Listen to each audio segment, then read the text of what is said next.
This is Action News at 5. 2 local grocery stores are closing their doors for good. So what will happen to the nearly 80 employees of Wise? And what do 2 high school students have to do to win a car? We'll let you know. But first, will the rain stick around for tonight?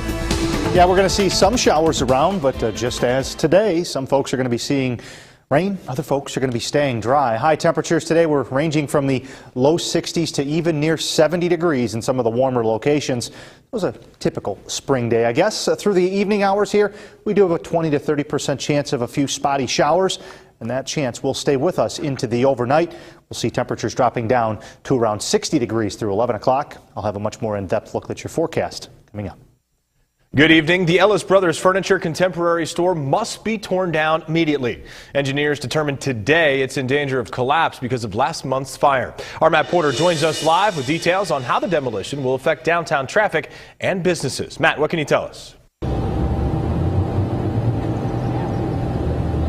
Dave, I'm standing in front of the old Contemporary building for Ellis Brothers Furniture, which did burn down in a massive fire at the end of April. Now engineers have found out that the building is unsafe and is in an imminent danger of collapse.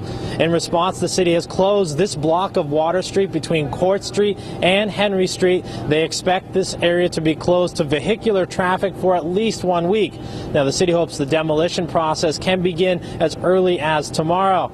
Now the building has to come down. The Ellis family has not decided exactly what will be done with the land left over.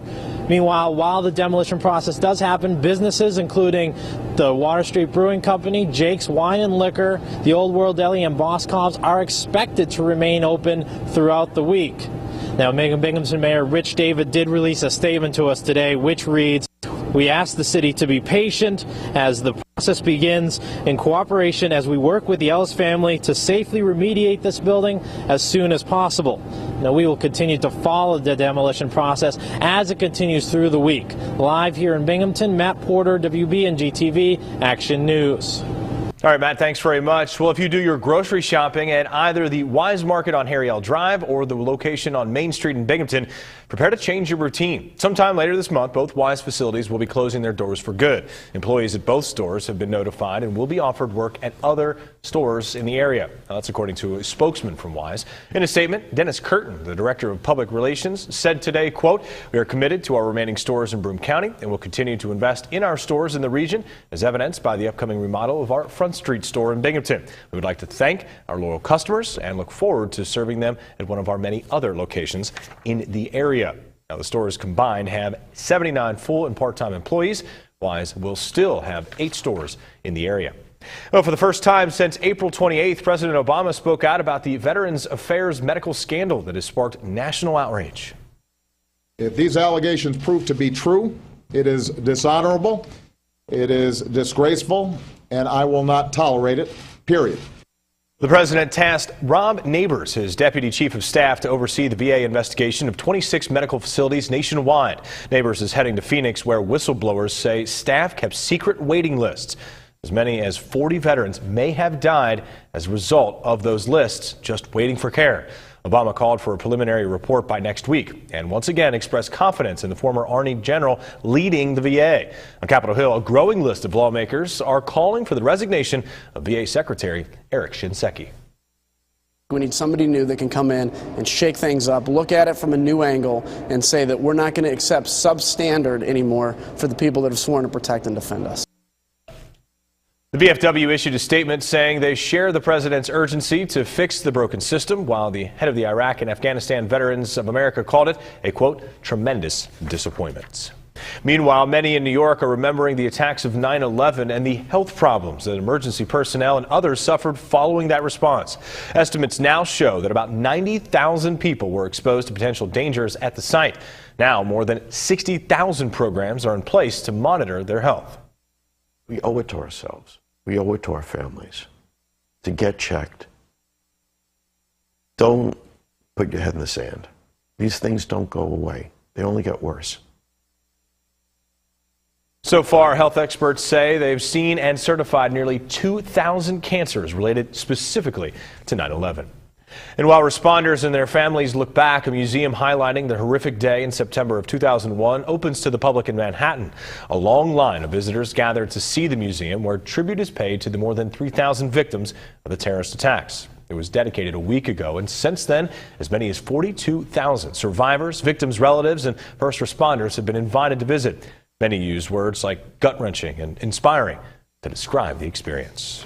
Well, a high school student without a way to get around on his own hit the jackpot, all because he played it safe after prom. I don't have to look for a car now because I was looking for one and now I got one, so it worked out great. And he doesn't have to ride his bike either. Windsor student Logan Hill was presented with a 2005 Honda Accord this morning because he attended Windsor's after prom party. Don's Automotive and Gary's U-Pull-It teamed up to donate 2 cars to high school students who attend their after prom party. The event is in its 25th year and encourages local students to stay drug and alcohol free at the school-sponsored after prom parties. The participation in the post-prom is, from what I understand, is record numbers compared to other post-prom parties, and we feel like having that vehicle there that kids can come in and win, is a big draw, and that kind of impacts that to keep those kids coming to the post-prom, keep them safe. Hill will be able to drive his car to and from SUNY Morrisville, where he will study diesel technology. A student at Shenango Valley will win the second car, a 2006 Ford Fusion. CV's prom and after prom party will be held on June 6th. Hundreds of young students came to Binghamton University today to listen to their poems and have them read by a professional.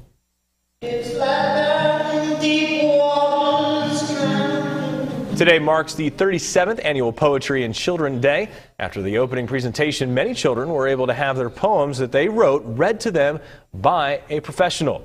Now, Wheel is a recipient of the 2013 People's Poetry Prize, and he says that seeing how well many of the children can write is truly inspirational.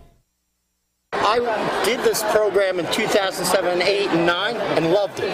So the minute I got asked to do it again, I jumped at it. Most energy I see on campus, I love my students, they are full of energy, but these young kids are great.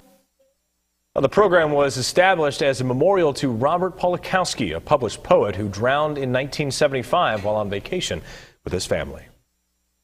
Well, we're still working on more stories for Action News. Coming up in this half hour, specifically at about 5:16, the latest on a piece of California legislation that would have required bullies to pay fines if they're caught in the act. But first, let's check in with Howard. Look at your pollen forecast for tomorrow. Yeah, same thing here.